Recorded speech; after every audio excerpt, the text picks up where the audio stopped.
안녕하십니까, 강한 주식입니다. 1월 12일 금요일 증시 브리핑 시작하도록 하겠습니다. 미국 시장 인플레이션 수치들이 전부 미스가 났음에도 불구하고 일단 상승 반전에는 성공을 했습니다. 세 시장 모두 장 초반 하락 출발했다가 다시 땡겨 올리는 흐름들이 나왔습니다. 다우지수는 상승 전환, 나스닥도 소폭 상승 전환을 하면서 마감을 했고요.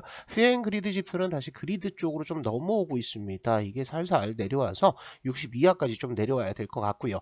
하락 종목이 훨씬 많았죠. 반대로 얘기하면 빅테크 종목들이 시장을 견인을 했다. 그래서 종목들의 흐름들 보시면 일단 테슬라는 3% 넘는 하락들이 장중에 나왔습니다. 왜냐하면 여러 가지 뭐 머스크와 관련된 마약 논란 이런 것들도 있지만 미국의 렌트카 업체 허츠에서 무슨 얘기를 했냐면 전기차 지금까지 가지고 있던 전기차의 3분의 1 정도를 중고로 판매해 버릴 것이다. 관리에 어려움도 있고 관리 비용도 많이 든다. 그래서 다시 내연기관차로 가겠다라는 발표를 하면서 테슬라는 3% 넘는 급락 흐름들 나오다가 막판에 조금 반등을 했고요.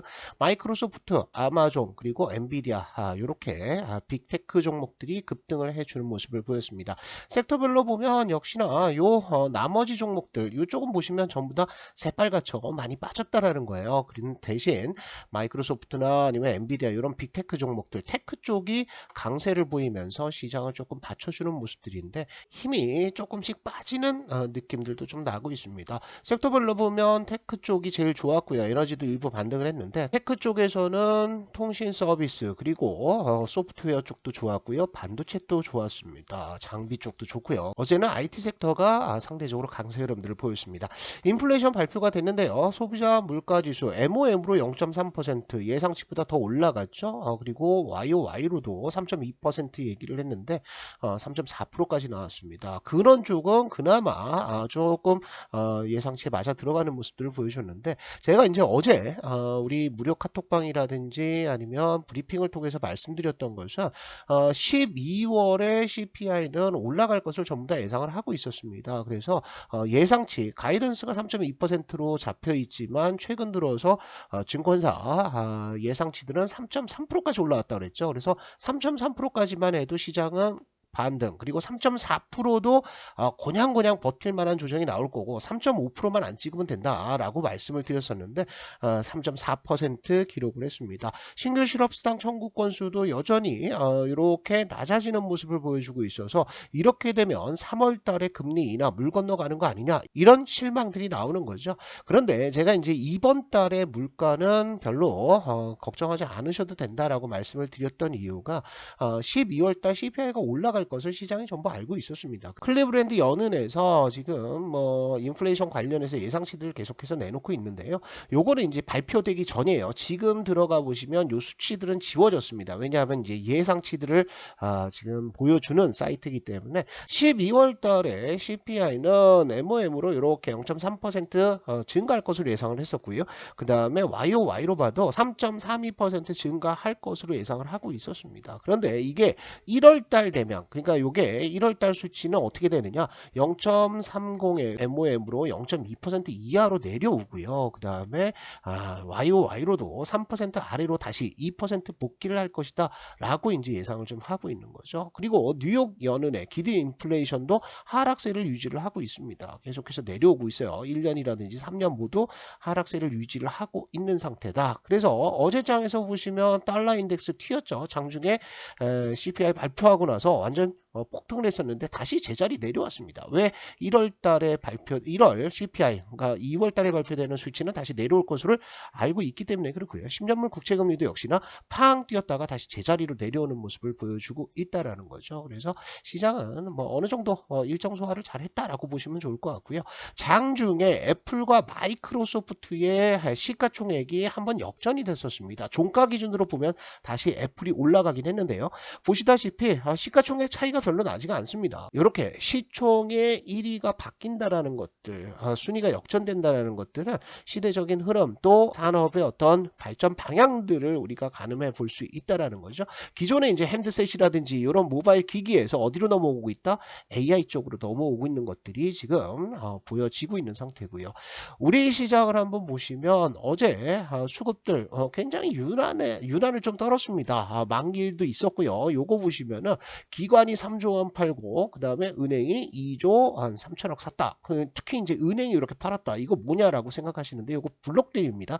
삼성그룹에서 하나은행에 신탁 계약을 해놨었죠. 그래서 주식을 여기다 맡겼었고요. 요 블록들 물량들이 이렇게 외국인과 개인 쪽으로 넘어간 거다. 그래서 수급들은 굉장히 요란했는데 어찌됐든 우리가 만기일까지 소화는 잘했습니다. 특히나 요 선물을 좀 보셔야 될 것 같은데 선물 매매 동향을 한번 보시면 외국인들은 최근 한 1년 동안 이렇게 움직였습니다. 그러니까 이게 무슨 얘기냐면 한 2조 원 순매수하면 다시 이제 순매도로 한 2조 원 나오고요. 또 2조 원, 3조 원 사면은 또 나오고 이런 식의 흐름들을 보였었는데 이번에 유달리 한 10조 원 가까이 한 8조, 9조 정도를 선물 순매수를 했어요. 그런데 이게 이제 부담이라고요. 이만큼 한쪽 방향으로 원웨이로 갈 수가 없습니다. 선물 잔고를 좀 정리를 해야 되는데 요게 어느 정도 정리가 됐습니다. 한 3조, 4조 정도 정리가 되면서 일단 선물에 대한 매도 부담감들은 없다. 그런데 이제 우리 시장이 그 과정에서 코스닥과 코스피가 따로 움직이고 있죠. 코스피 같은 경우에는 약세 구간 계속 뭐 7거래일 연속해서 하락하면서 지금 침체 구간으로 들어가고 있는 거고요. 코스닥은 그나마 버티고 있는데 요것은 에코프로와 에코프로 BM의 반등 흐름들, 상승 흐름들 이런 것들 때문에 좀 왜곡이 되어 있다라고 보시면 될 것 같아요.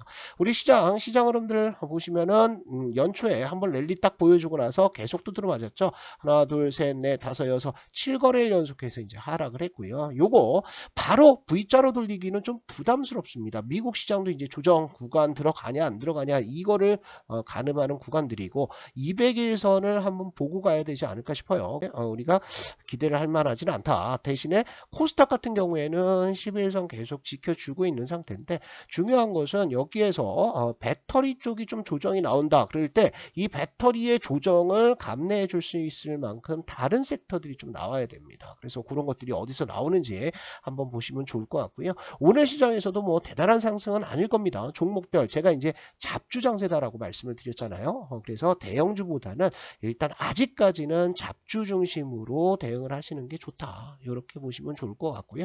잡주, 개별주라고 얘기를 해야 되는데 어떤 거 사야 되느냐.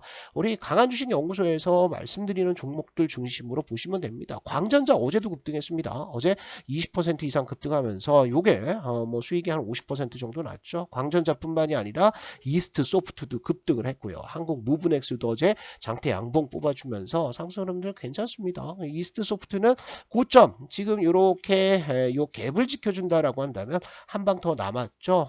요거 100% 수익도 우리가 기대를 해볼 만하고요. 우리 영상에 요 설명란과 그다음에 첫 번째 댓글 여기에다가 제가 링크를 올려놨습니다. 그래서 이 링크 따라 들어오시면 강한주식연구소 어플을 설치를 하실 수가 있고 강한주식연구소 어플은요 무료 어플입니다. 거기에 유튜브에서 공개하지 못하는 내용들, 교육 자료들 이런 것들 많이 올려놨으니까 강한주식연구소 설치하셔갖고 도움을 받으시면 좋을 것 같습니다.